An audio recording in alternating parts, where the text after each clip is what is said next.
Thank you very much. Konnichiwa.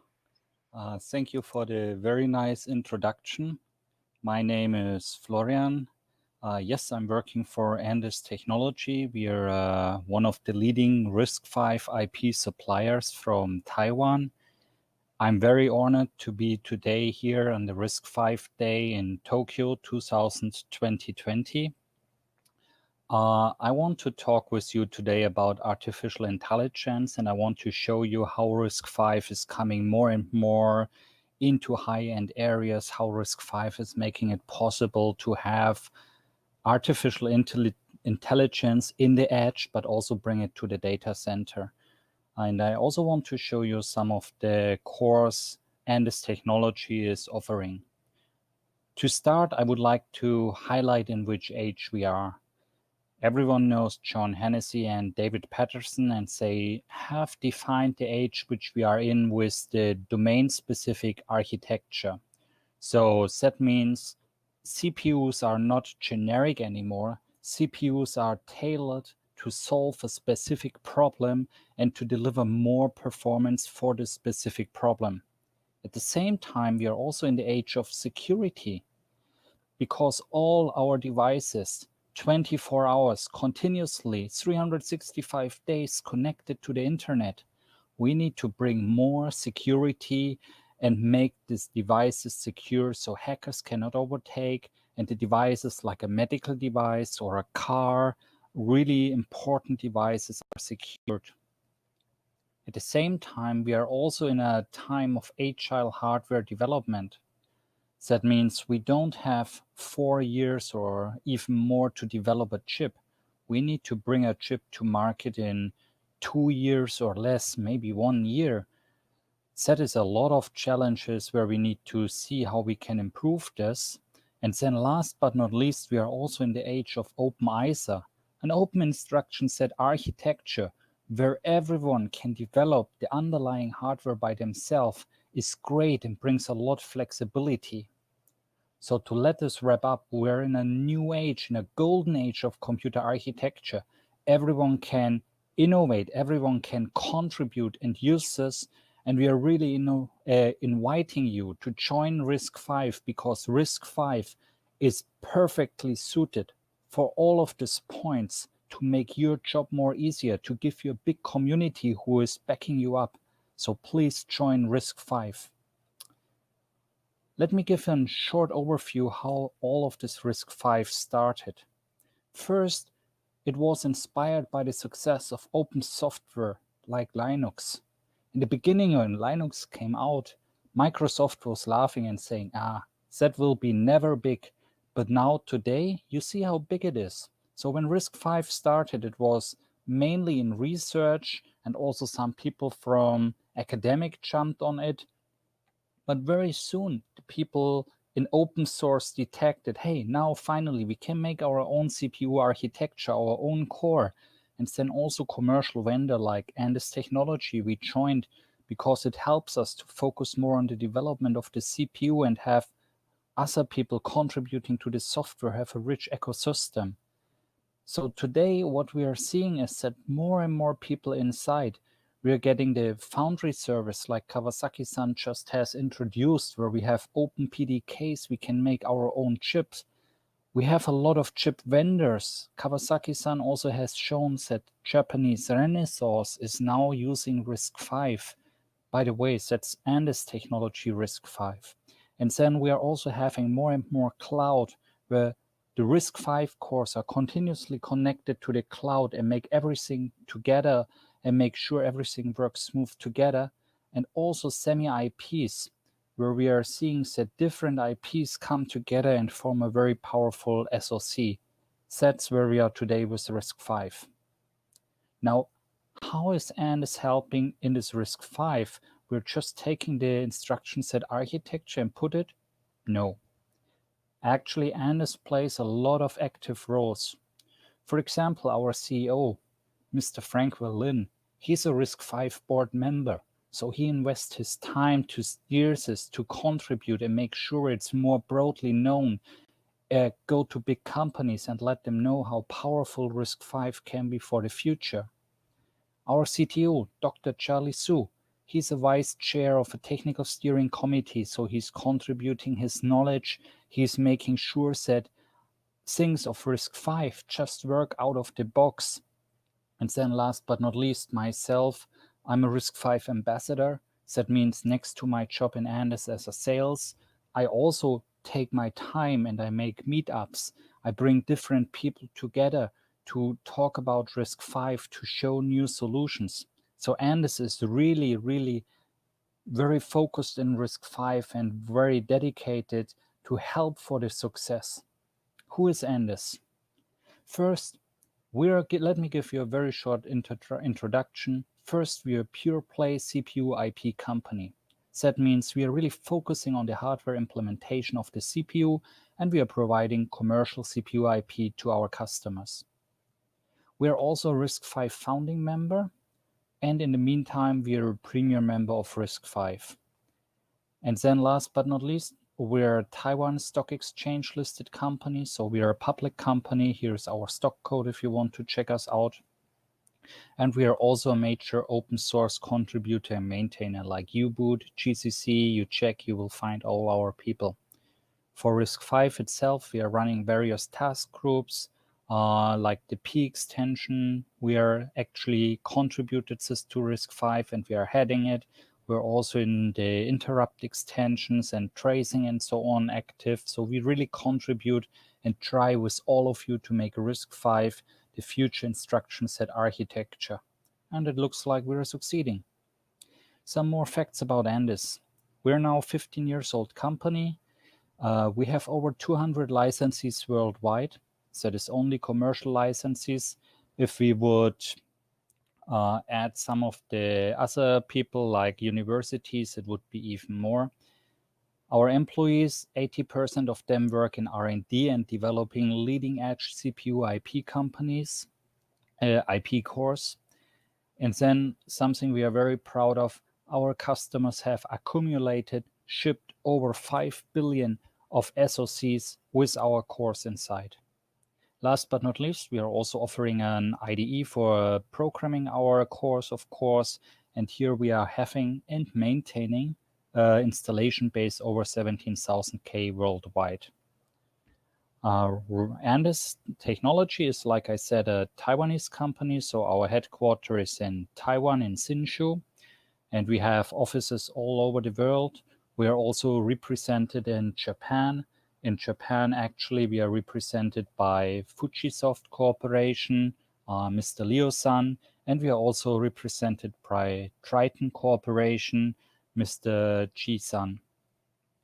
Then we also have offices in Korea, of course, in China. We have offices in the United States and also in Europe, like Netherlands, France, and also Israel.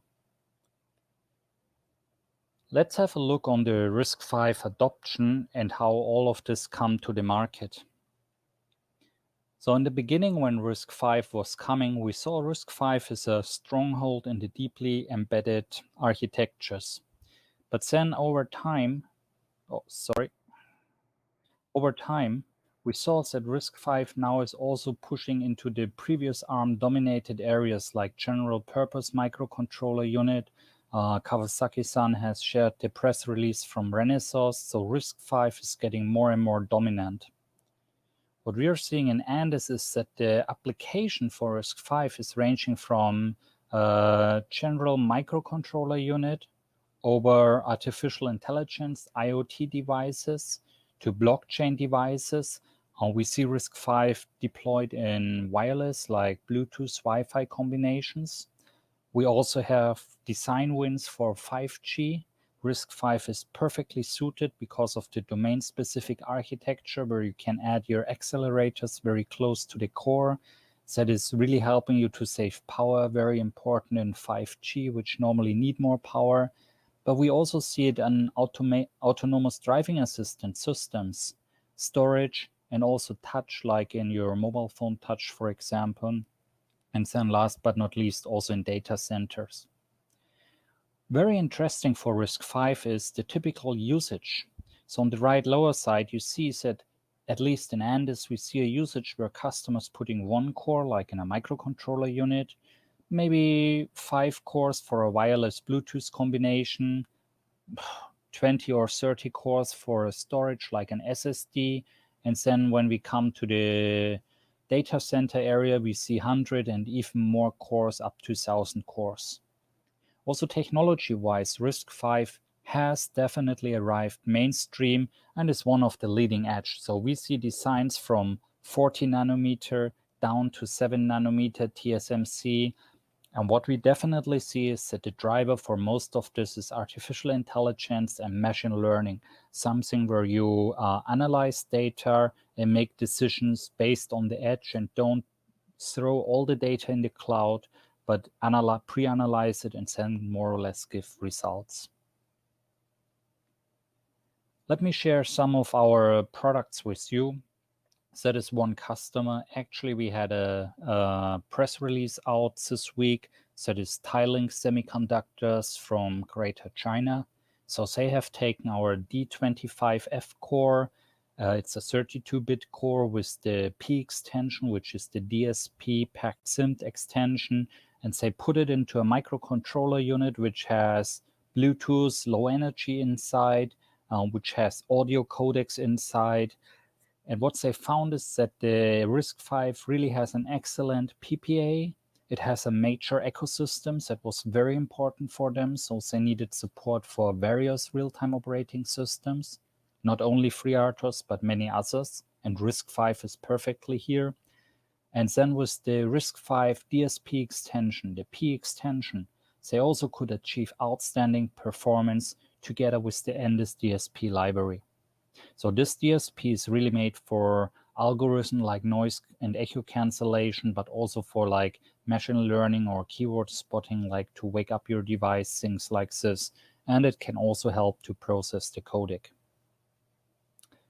Then last but not least, that's what Kawasaki-san has already mentioned.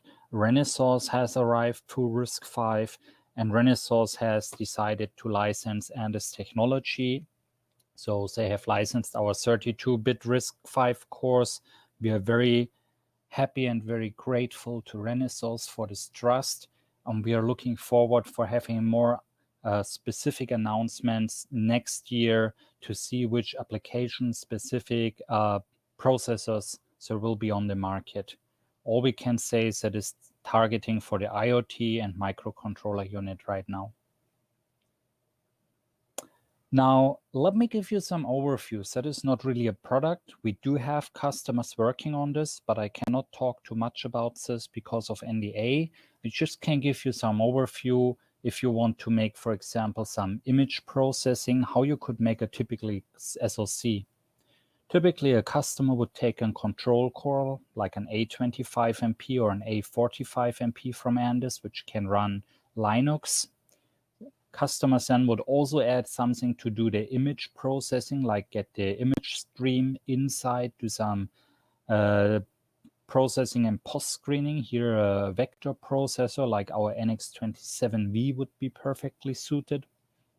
And then today, that's what I really say about RISC-V, the machine learning age, where you have your data on the edge. A lot of customers adding some neural network processing. Here again, a vector processor, which is optimized for high data throughput, for high batches of data, can be a perfectly suitable processor. And that even can be combined with a third-party hardware accelerator for accelerating a very specific task like matrix multiplication or something like this. Now, if we go into the data center area, what you're seeing here, you also have an DDR interface and so on, but it's a SoC, a contained system. If you're going for the data center area, I also just want to give you an overview.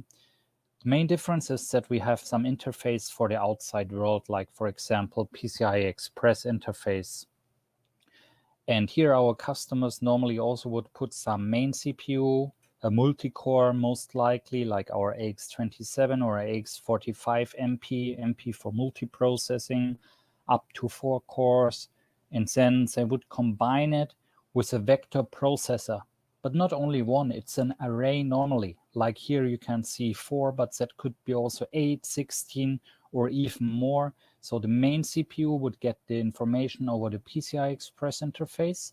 then break it down to smaller tasks and forward these tasks to the vector processor who does the number crunching and go full stream to the data and then provide the result back to the main CPU or directly to the memory. Some customers also adding a neural processing. And in this neural processing, you can have a coordinator core like our A27 and then multiple accelerators. So the accelerator can be a pure hardware accelerator, or it could be combined with a controller core. That is just an example to give you some ideas what is going on in the real world and what we are seeing customers doing. So the difference between data processing, I got asked the last time, and neural network processing. Data processing is really doing number crunching. For example, it brings in a picture, it makes the picture, the contrast higher, it makes the edge detection and things like this. And then the neural network processing, that is taking this pre-processed data and then runs the neural networks, the algorithms to detect. For example, if you have a camera for a car, it can take the pictures, pre-process it in the data processing, and then give this pre-processed data to the neural network processing, which is making the detection of a speed sign, which is making the detection if we are still within the lanes and things like this. So the neural network processing is really dedicated to bring results like bringing a clear result, speed limit 50, or be careful, people on the road. Okay. Let's see a little bit for RISC-V and the added value and contribution Andes has provided here.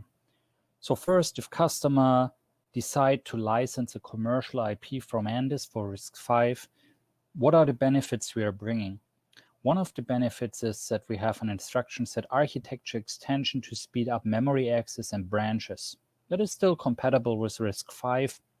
That is mainly Andes know-how, how to implement the hardware in the most efficient way. Then we also do have an extension which is called Codense. It is on top of RISC-V. And if you have RISC-V together with the C extension, C for compressed code, you can additionally enable our Andes Codense and you save again 12% code size measured by CCC. So that is especially important if you have an edge device where you need to save your memory because memory is money in the production world. I'm not talking about if you make 100 devices for a university or something. That is really if you go into mass production, if you're churning out 1 million or 10 million devices. Then we also bring some clever mechanism like power break to save power by stalling the pipeline. We have some additionally hardware protection like for the stack over or underflow. And we are also working together with other people in RISC-V on a vectored platform level interrupt controller to make the vector more preemptive. So all of these features, that's why you choose a commercial IP provider to differentiate.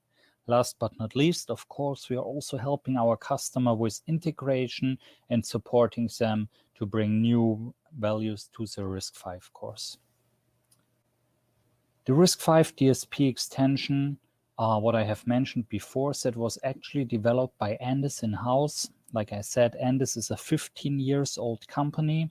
We have developed the DSP extension. It is really designed to accelerate slow workload, low data workloads like slow video, audio or voice, everything which is kind of low data rate DSP workloads.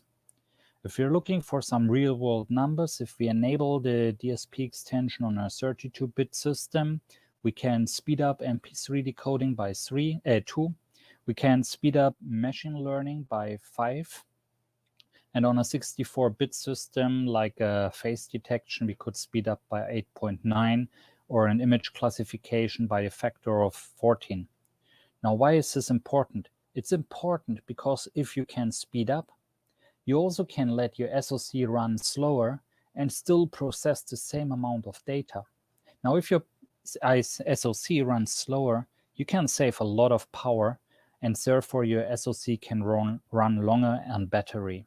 So the DSP extension is really important, and with first customers announcing the integration, and there will be more later coming who announce they have integrated, we really can see it's get adopted by the industry. And then last but not least, Andes is also offering a custom extension tool. We call it Copilot. And that is really unlocking the RISC-V domain-specific architecture where customer can write their own instructions, their own code, and extend it or add it to RISC-V. And what Andes is providing here is a tool, we call it Copilot. It's like an EDA automation tool. It will take your C code, your Verilog code, and attributes of your function, and our Copilot tools then will generate extended RTL. It will add it to the CPU RTL. It will generate extended instruction set simulator extension, and also the tools like assembler, disassembler, and so on. And last but not least, also the test case generator. For commercial IP, you always need to check that there is no bug introduced. Let me give you a short overview about Andes RISC-V roadmap. So we are ranging from an entry core on the left lower side, the N22, which is a two-stage core, and then that is followed by our mid-range cores like the N25F. And what you can see is from the left side where we really have the orange one, a microcontroller unit type of thing. We are going and we are adding feature like the DSP extension. So there's a microcontroller with DSP extension. And then we're adding a memory management unit so you can run Linux. And in the last stage, we're even adding L1 and I/O coherence as well as L2 cache. So that is really helpful, that you can add your instructions and that you can run Linux, for example. And then from the 25 series, we go to the 27 series. Here we have some memory boosts. So applications like Linux will get more faster, more fluent. We also have the NX27V, that is the industry first vector processor. I will have more on the next slide about this. And last but not least, last year we announced our 45 series, which is now fully available, I would say. Again, we are ranging from a 45 microcontroller unit on the left side, all the way up to a 45 multiprocessor system. So that is an 8-stage core, and the frequencies you see here that are worst case frequencies. So on very bad temperature, on very bad voltage and everything, this core will still reach 1.2 gigahertz.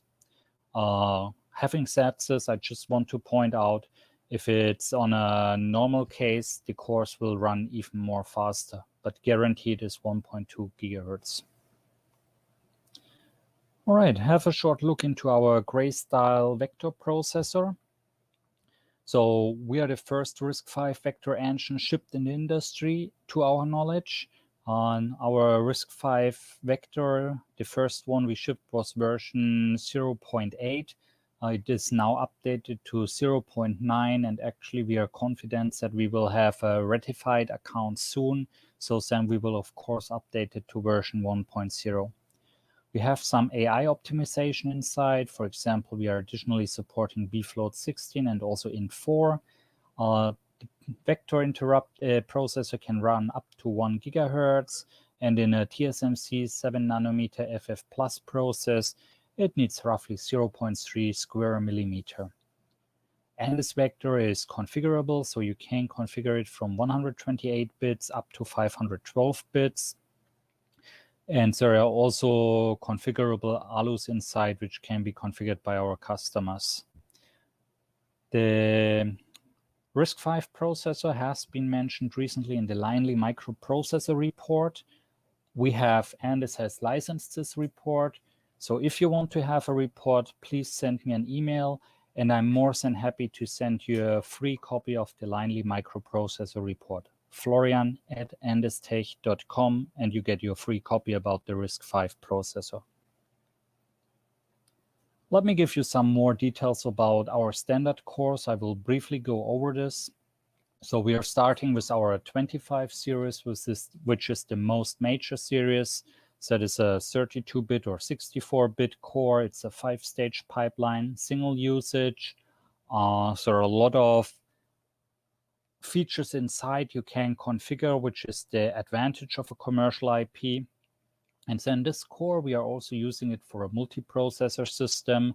Here you can see how that would look like. So we are basically taking the core on the left side, and we put it multiplied a few times inside. We combine it with an ANDES cache coherence unit, which is making also the L2 cache controller and the L1 cache management.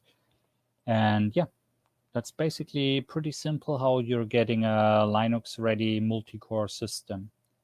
Then ANDES is also providing some advanced platform. I will go more in detail the slide later, and also some FPGA board to make your development more easy. Last but not least, the 45 series, our latest series.